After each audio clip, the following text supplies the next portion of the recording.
Today we're going to be using the octet rule to draw Bohr and Lewis models in both their stable and unstable or neutral forms.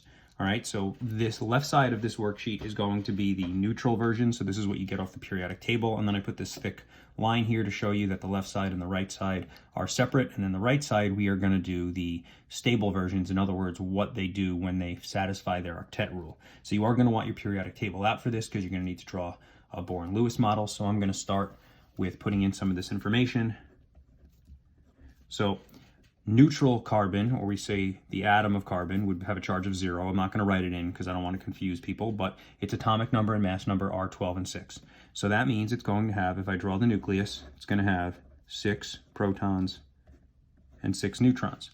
You should also know that it's going to have 6 electrons when its charge is 0 or neutral, which means its configuration is going to be 2, 4. When I do its Lewis dot, I use the symbol, the charge. The charge is 0, so I can leave it off.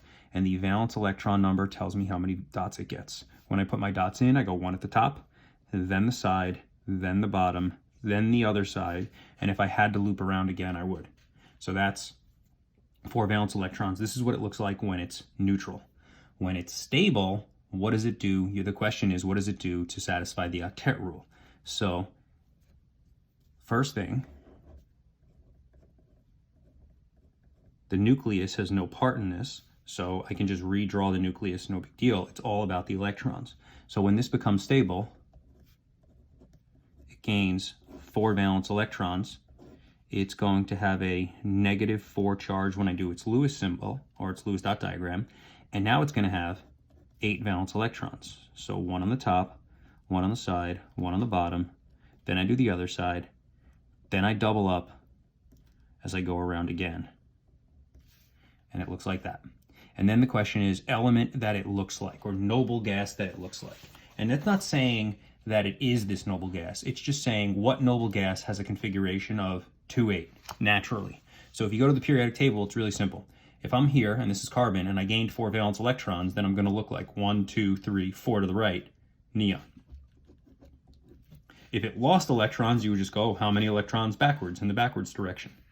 Let's do another one. I'm only going to do 3 on this sheet, and I'm going to have you do the rest, but I do want to go over one more specifically. So Mg. Mg is 24 and 12, which means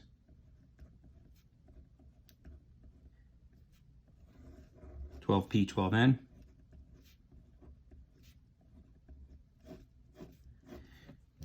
Uh, 12 electrons because the charge is 0 when it's neutral. And then it's going to have a configuration of 2A2, 1, 2 dots. Now, when it's stable, it's going to be,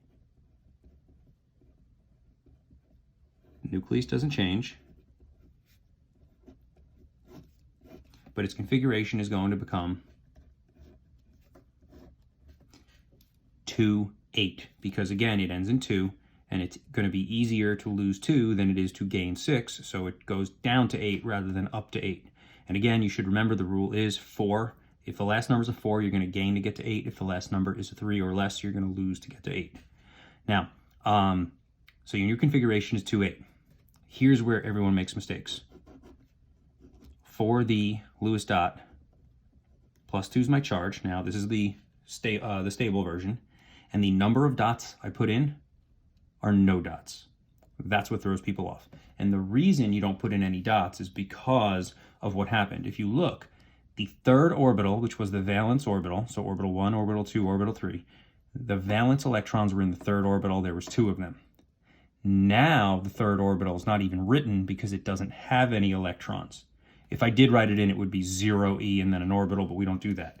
And so since the third orbital lost all of its electrons and went down to 0, no dots. I know a lot of people want to think, and I happen to agree with you, you would say, well, the new valence has 8, so it should get 8 dots. While I tend to agree with that statement, they will mark that wrong on the regents, and it is technically wrong on the, in chemistry in general, that's not the way to do it, even though, it does kind of make sense, but that's just, those are the rules, got to use it. So now, no dots. So if you put dots in there, it would be wrong. And then the last part, element that it looks like, well, it's 2, 8, just like carbon, so Also looks like neon. And that's pretty much it. They're all going to do this. Be careful of the exceptions, like the smaller elements are going to go to helium. So let's actually, maybe I'll do one more with you. All right, yeah, let's do one more. So boron is 11 and 5 off the periodic table, which means 5p, 6n, 2, 3.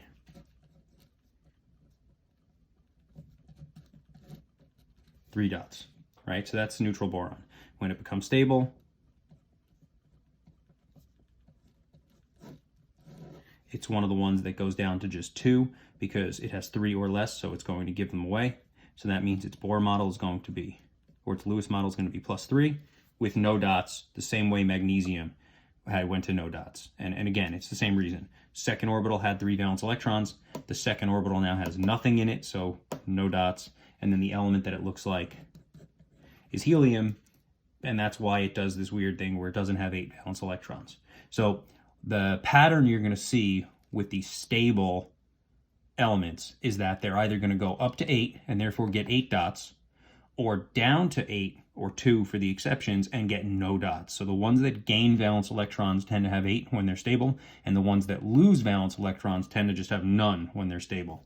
All right, and the reason carbon goes to 8, and I'll explain that too, is because here orbital 2 had 4 valence electrons. Well, now orbital 2 has 8 valence electrons, whereas with magnesium, orbital 3 had 2, now orbital 3 has 0. So you have to be careful. It's the starting orbital that we display for the Lewis dot diagrams. And the last thing I want to do is Kr. So the thing about Kr is you're going to notice that it's a noble gas. So once you do the stable or the neutral, the stable one is either going to be a copy of the neutral because it's a noble gas, or you could just write, you can write stable or noble gas, but I still want to see the Bohr and Lewis model, even though the neutral and the stable are going to be the exact same thing. So you can save a little time and just do it that way.